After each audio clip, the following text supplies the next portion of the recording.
Do you have a brilliant product idea but don't know where to start to get it made?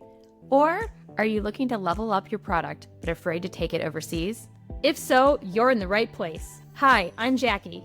And I'm Erin, and we are The Sourcing Gals, your trusted guides to everything you need to know about sourcing, manufacturing, and scaling your product overseas. Whether you are just starting out or you've been making your own product for a while, we are here to help women source products overseas without the overwhelm. In each episode, we'll share insider tips, actionable strategies, and inspiring stories to help you source more effectively, save time, and boost your profits. Duh! We know how hard it can be to juggle the ins and outs of product development, but don't worry, we've got your back. So grab a cup of coffee, get comfy, and let's dive into how you can grow your business, Make more money, and turn your products into profit. Welcome to The Sourcing Gals. Now let's get started. High five. Hi.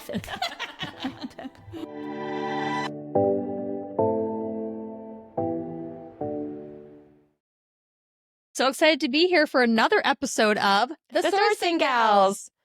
All right. This is a good one. Yeah, I'm excited about this. It's a question that is asked a lot.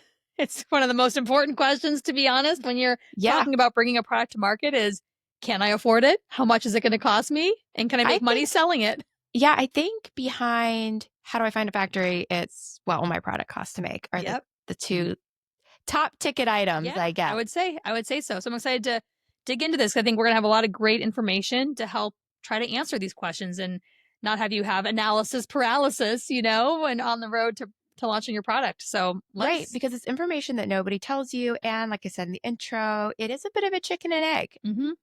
I say it's a top down, bottoms up scenario where you're constantly reworking and rejiggering the cost that you are planning for. Yeah. And we talked about this in another episode, like the macro way to look at this before you even dig into the true cost of the item is really understanding what you plan to sell it for. Like, what can the market absorb? What can the market take? Where does your product fit amongst the competition? So I feel like that's a really good first step. First step, yes. Is to just understand, okay, if I went to market tomorrow based on what my product is and how it compares to anything similar-ish in the market, where do I need to be? And so you talk a lot about that, taking basically that market ticket price, and you have a fat math equation that you do on the back Total end. fat math, yes. But that is what I do at the very get-go. So even last year, I launched a jewelry product and I went online. I found like entry level, high level, and mid-tier levels of what I was trying to do. I took an average and then I took 25% of that average, and that was my starting point. So basically, you're trying to make roughly a 75% profit margin, right? If it costs you 25% to make, that leaves 75% of profit, quote unquote, with whatever retail you're using. Sure. So again, super fat math. Super fat math that also allows you, using 25%, it allows you to double that and sell it wholesale, and your wholesaler's getting 50%. Smart. So super fat math. Super smart. But luckily I ended up with like an 85% on that product, which is...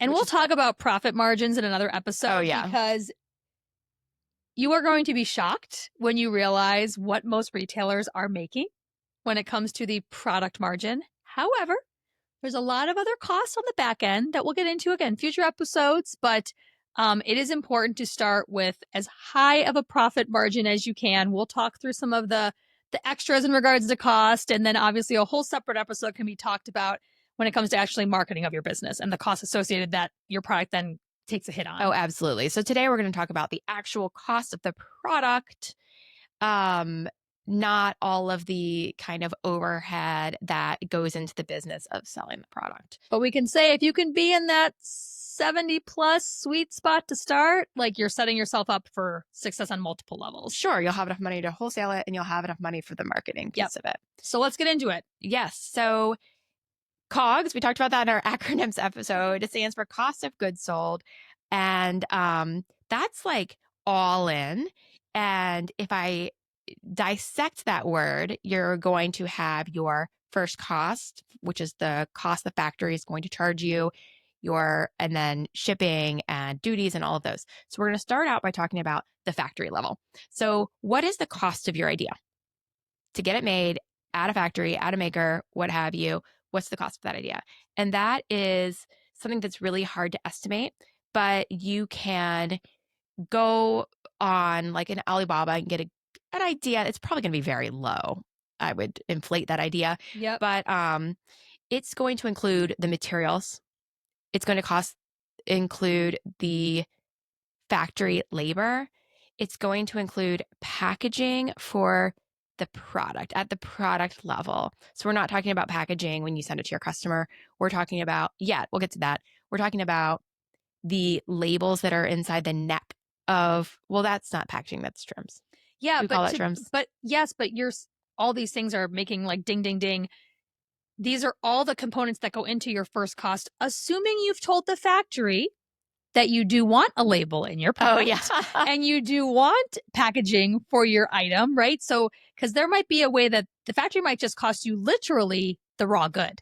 Like, Raw good. again, I'm going back to a t-shirt or a necklace, right? They might just cost you the item. So just make sure that when you ask for that first cost, you're giving them all the details that you want to be leaving that factory with the item. Sure. So when it comes to smaller accessories, that is probably a label or a hang tag at a poly bag to put the product in. And that might be that. Yep. You know? Yep. So I think that those are what the costs are comprised of. So when you do look on like an Alibaba or something, you do need to include packaging. And then something that's not included in that is also sampling. Correct. Correct. Most factories are going to charge you a sample fee. So don't think that they're taking you for a ride. Again, like we talked about in previous episodes, there is a person that has to literally make that sample. And this is before you've sent a purchase order to your factory. This is before you've given them probably much of any dollars, to be honest. And so they are as much in this courtship as you are of not really knowing if this is going to lead to a full order. So they are going to want to cover their labor costs. There is going to be freight associated. Every time I say that you ship something from China, for example, assume it's $100 just for freight if you want to be safe. That's to review your samples. Yes, that is just to review your samples. So the point is there is a lot of, again, you might have a sample fee to the factory, and then to be honest, you're going to have a freight bill with it coming from the factory to you to review. So all things that should net, make sure you're tracking those costs. But yes, you will probably have a sample fee that you're going to pay directly to the factory every time you request to see another round. Mm-hmm. And so all of those things should be considered. Sample fees are typically inflated, maybe like a multiple of your product cost. Or if it's like a mold fee for jewelry, it's about $50. So what I would do is I would just ask the factory straight up, say, it's a kind of a scenario where you don't want to nominate yourself to pay anymore. So you don't want to say, are there sample fees associated? But you would say, I want to go ahead and sample this. They will probably come right out with it. Yes. And something interesting to note when it comes to sample fees, it's a little bit of a separate conversation, but I personally like to pay sample fees separately. So sometimes pre-tariff world and even duty to be on, like, with duties, which again, other conversations and podcasts, if you amortize things all in your cost of goods, that means when you bring it into the US, if there is a tariff, if there is a duty, which most likely there will be, you're going to actually end up paying a surcharge on that sample fee or a surcharge on, right, those costs. So I personally like to line item those separate and actually pay the vendor separately for those to actually keep your first cost really true to what the actual bulk item is going to cost you.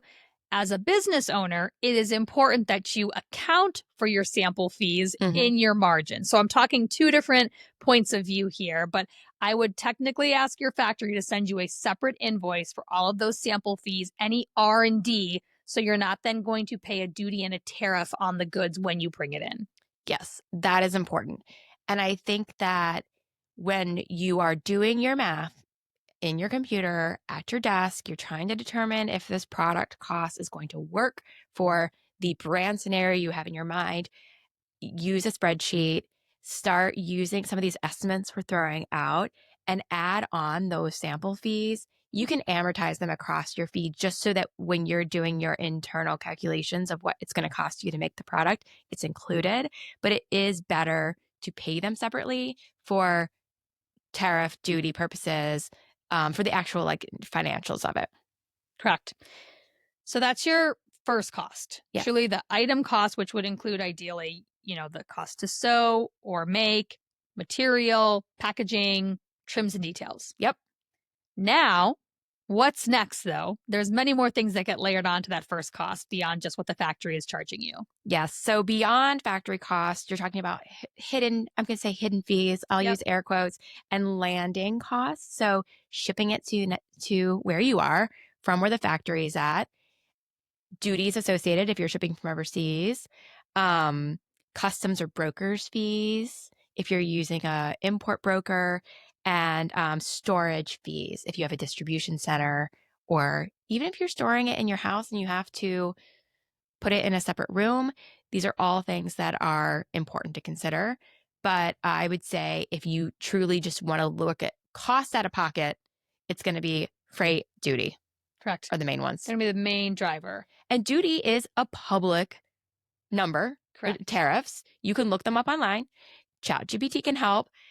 You can actually look it up to figure out what you'll be paying percentage-wise in any tariffs, and utilize those. And then for shipping, that's a hard one to estimate. How do you usually estimate that? So, a lot of times, especially with first time founders or new product founders, I will push that freight on the factory.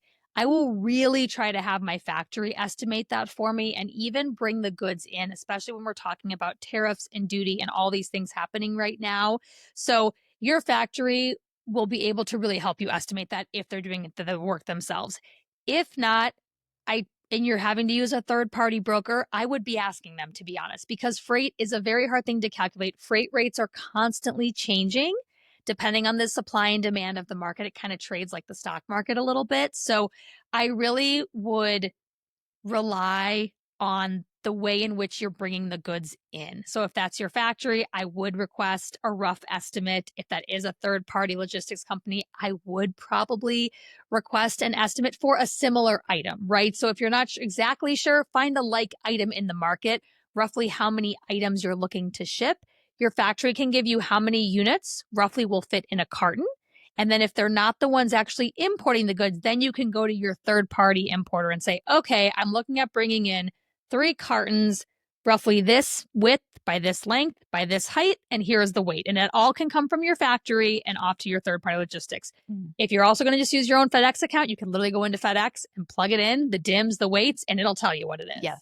Yes. So that's what I was going to say. That's how I do it a lot, is ask the factory how many fit in a carton, what's that carton weigh, and then go into the FedEx account and just calculate it. Yeah. So again, multiple ways to work it, but the freight component, really can add a lot to the product cost. A lot. So, and especially when we're talking about duties and tariffs, I know you have an example here, right, of talking through like Yes. how this back end piece, right, aside from just the first cost you're paying, how does a duty rate affect the end result, the end cost of the product? Substantially, especially with what we're dealing with now in the global economy. We have some tariffs that are 10% and some tariffs that are over 100%. Correct. So if you have a $5 product and you have 100% duty, it's going to be a $10 product. So in the start of the episode, we talked a lot about what those margins were going to be. That could make or break your ability to sell it. So the main components you'll want to be paying attention to and wanting to document on your spreadsheet at your desk are the cost from the factory and the cost to bring it in to your personal space, whether that's your home or fulfillment center. It is the duty and the freight. If you have a $5 product, that's from the factory. So maybe your materials are $2. It costs $1 in labor, and the packaging is 50 cents, and then $1.50 factory overhead, $5. And then you have a 50% duty right now. Maybe that's going to add an extra 250. So you're up to 750. And then I think that air costs for jewelry or small accessories, I usually ballpark it at like 80 cents. So when you talk about a t-shirt air freight, you're probably in the $2 range. Okay, If you're air that makes freighting sense. a fleece garment like a hoodie, you're probably in the $6 range. Wow. So it can really affect it. My air freight sometimes can be as much as The garment, the itself. goods. So It's all based on weight and size. correct. And so for jewelry, little tiny pieces, like if I have a charm or something, it might be like 10 cents even to air it. So it makes sense to air it instead of boat it. That's a Different discussion episode. for a different day. If you're starting out and your quantities are low, you're going to be airing. Correct. Unless like me, you bring in stools from India that are 45 pounds a piece, then you boat those suckers. Yeah. But anyway, again, the factory facilitated that. But nonetheless, I think the biggest point that we want to make here is the cost breakdown in several ways. It is hard to estimate them when you have an idea and you're sitting on your couch and you're like, this is brilliant. I'm going to bring this in. How much is it going to cost me to make? These are things to think about. Yeah. So we gave you some quick, very very rough ways. That's napkin math. We'll say this is a little napkin math, but I do think it's going to get you at least in a better range to understand, is this viable as is, or then the fun part becomes, what might you need to tweak in order to get that price to work? Right. So let's say, because I'm going to give you an example of a client I worked with who developed a toy, and the toy, once they had it made and they got their factory cost, the toy was going to have to be retailed at like $100. Ooh, that's a pricey toy. This was a toy that in the market would sell for maybe 30, 35. So obviously there have to be changes because you're not going to sell a $100 toy that someone else could walk down the street and get for $35. You're not going to have a profitable business. So then it goes to asking the factory, what's driving this cost? That's my favorite question to ask. Correct. What's driving this cost? Because sometimes a factory might just have a lot of profit in there for themselves because they don't think you know. Mm-hmm. So when you say, this doesn't seem comparable to what's on the market, what's driving this cost? They could say, well, you're a new customer. I'm not quite sure if I can trust you or not. They're not going to say it in those exact words. Yep. But you might be able to put a deposit down. Yeah. And get that cost lower so that they have a little bit more faith in your follow through. Correct. You might be able to change some of the raw materials. They might be saying something like, well, your current design has 12 colors in it, and each color requires an XYZ. In my world of apparel, a lot of times colors are, especially when you're talking about printing, can be screens. So graphic t-shirt screens, and every screen, depending on the printing technique, has a cost to it. Oh, yeah. And even think about if you're printing on the fabric before it's cut, you're printing in this giant, like, newspaper type real environment where each one of those screens, because you're probably used to, I'm sure you've seen screens online where it's like the size of the t-shirt. But the screens at the mills are these giant rollers. Yep.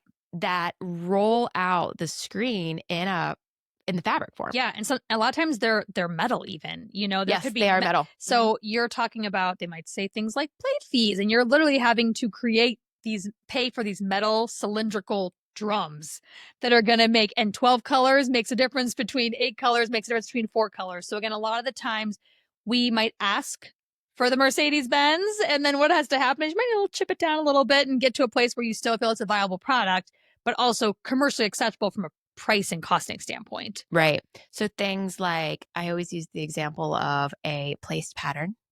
So if you are printing on these big drums and then you want the flower to always be in the same spot of your garment each time, you have a lot of wastage, you're wasting a lot of your raw materials, your cost goes up. So not to get too in the nitty gritty on that, that's like an example of something we do in our course with some of our one-on-one work, but it's something that you can definitely ask the factory, what's driving this cost. Correct. And I think that first cost they give you is a starting point too, right? There's negotiation that goes into it, but even more than the negotiation, I think that's where then you dig into the questions to understand, to your point, what is driving this? What are the components of it? It might turn out that your packaging is driving a significant amount of the price, but at the end of the day, you're like, you don't even care about the packaging.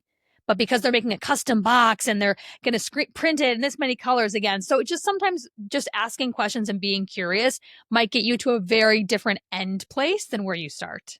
Sure. And you might even have the opportunity to say, scrap the packaging. 100%. I'm actually going to make that in my little home office for my start.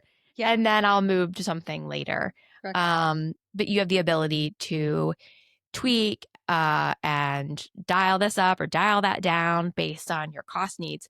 And I think that when I say cost needs, we talked about starting from a marketplace standpoint because I think a big mistake that a lot of new product developers or founders make is emotionally pricing their product.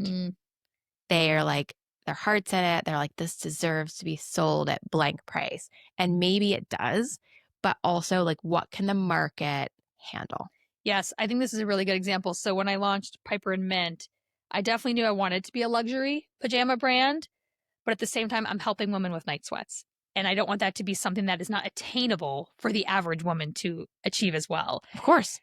And also I know that we love a good deal. Like we are we all consumers that love a good deal and a good promotion here and there. So I made sure within my retails to allow myself to still be a pure luxury out of the gate, but allow me to have promotions that I can run and levers that I can pull and trigger to still have that profit margin make sense at the end of the day. So I think, I did my competitive marketing. I realized I didn't want to be as high as the most luxury, PJ brands. I knew I was never going to be able to compete with the Targets either. So it was like, they don't have your fabric technology. I know, but like finding that niche, right? Of like, what do I think the market could accept? And I went to market with the original thought that I would never promote my product, which is so funny in hindsight. I'm like, really, Jackie? I know enough. I've worked in corporate retail for 20 years. Like, why do I think that I would have a non-promotional product? That's quite a nod to the A&F days. Yeah, very funny. So, but anyways, luckily I had enough margin built in that I never actually had to change my retail, even though I'm pulsing promotions here and there. I had enough margin baked in to still be, I do run day in, day out, we're not on promotion, right? So I save those for exclusive times and people do buy at full price, which is awesome. But then I also have levers that I can pull when it's time, when I want to push the sales, kind of give the consumer an extra discount, an extra reason to convert. That's all because I knew my first cost going in. I understood my landed cost when it was going to come here and then what the market could also absorb. And that enables you to be generous with your product and who you can gift to and how you can manage your business. And you can't serve an industry if you're not profitable. Yep.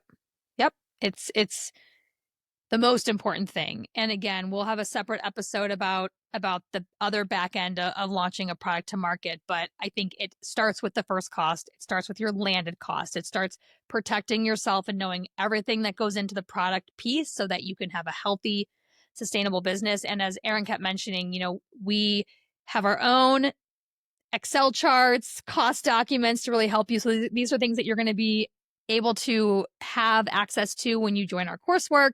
We're really going to be training and diving into each one of these points and really helping hold your hand through how do I really find the duty rate? What does the tariff mean for me in my product category? And how do I make sure that I'm capturing all of these costs in the most efficient and effective way to track? Absolutely. So I think some of the key takeaways are definitely use estimates. Don't just go forward being like, it'll work. Because I think the assumption is, oh, other people can do this. I can do it. It'll work. But they probably have utilized a lot of those levers and done a lot of the behind the scenes tweaking to get it to work. And you haven't done that yet. You will, you'll get there. But so always estimate your cost landed. Be sure to include duty and freight. Start with the ballpark ranges we discussed. Always make a cost sheet, spreadsheet in Excel. Actually do the numbers. Don't just keep them in your mind, because when you see them on paper, you'll say, okay, this is viable. I can do this. And not only that, when you go to work with your factories, you will have your estimates and you'll know where your cap's at. You will know what you can work with. If it just like lives in a place in your brain, it won't be as easily accessible. Yep. Agree. And then price for profit with room to grow. Yeah. Seriously, that 70-80% margin rate on the product can get eaten away real fast when you think about all the other components of running a business, including paying yourself, by the way, which is a part of running a profitable product-based company. Yeah, so all the important. things to keep in mind as you're going through and doing the exercises. It's also important. I know that it was a lot of information. I feel like we always are like, it's a lot of information really fast. Yes. Yes. But that's just because we're excited about it. Yeah. Excited to coach and train and make sure that you guys are off to a strong start. I mean, product is the core of what we're doing here, right? So we have to make sure that that step one, that pricing is going to be sustainable for you and your business. Absolutely. If today's episode got your wheels turning and realizing that you want to make a product, but you're not sure where to start, we've got news for you. We have something great coming. We're launching a brand new 6-week course. We're taking 20 folks for the new course. 20. That's it. Capping it. It's going to be an ambassador round. Our goal is to really work one-on-one with the folks who are in this ambassador round to understand needs, to be in the trenches with you, working through the building of your product. And if you're the first 20 to get in, there are going to be some special things that you will get that future course workers are not going to get. So follow on Instagram. Yes. We are at The Sourcing Gals. You can always email at hello@thesourcinggals.com, or just go on the website and throw in your email address to get emails on when the course launches and to be sure that you don't miss out on the ambassador round. Exactly. Well, Erin, this was a great episode today. Lots of information as always. And so until next time on The Sourcing Gals.